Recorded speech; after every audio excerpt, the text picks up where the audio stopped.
Hello, Panda. I just wanted you on my show because, well, you seemed interesting.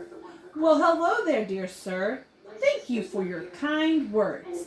I am pleased to be here. First things first, just so none of your viewers are nervous, I am coronavirus free. Well, that's good. Now I kindly ask if you could put on a show for us about your life. And if it doesn't bother you, if I could ask a few questions while you do the story. Yes, you may ask questions. And by the way, you might want to grab your notebook. All right, then. Thank you for letting me know. Let us start from the very beginning. First things first, what book was written about you and who wrote it? The author, Valerie Traquilli, wrote a book about my family and me called The Panda Wild About Bamboo. Fascinating.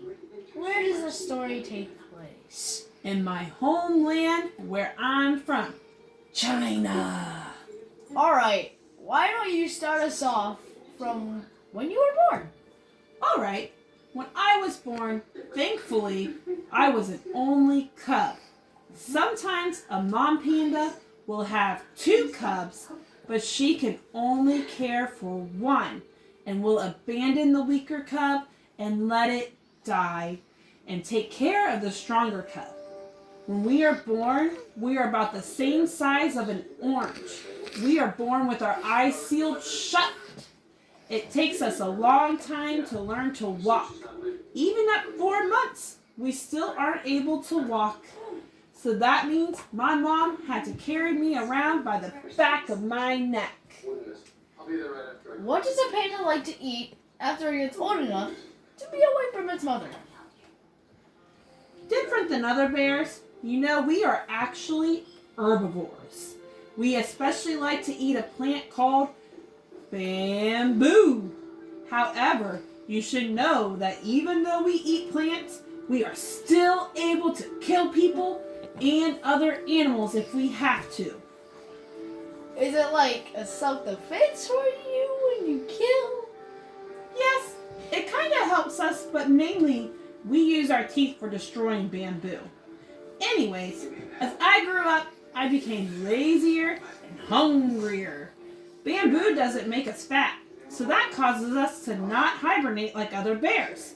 We stay awake all year and eat all year. How else do you try to keep yourself safe from your predators? We like to hang out up in trees. It not only keeps us safe from predators, it also gives us a bird's eye view to see them coming. Another predator we have are humans. They like to hunt and kill us for our beautiful, majestic fur. So is that the reason you guys are an endangered species? Yes. Sadly, a lot of other pandas have had to suffer death.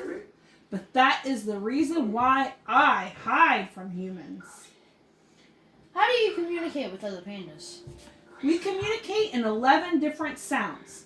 We bark to say hello and growl, snort, or we show our teeth if we feel frightened. We also leave a scent, leaving our mark on a tree. I have another question. Are red pandas related to you guys? Well, they kinda are, but they mainly are related to raccoons. But that was a good question. I have one more final question before you leave us. Speaking of your relatives, how much exactly are you related to bears?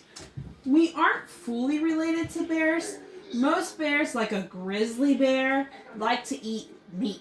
And we just eat bamboo.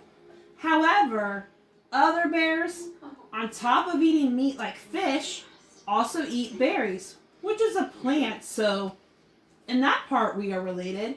But let's be honest, none of the other bears are even close to being as cute as we are. I'm sure deep down, they all wish they could be a panda.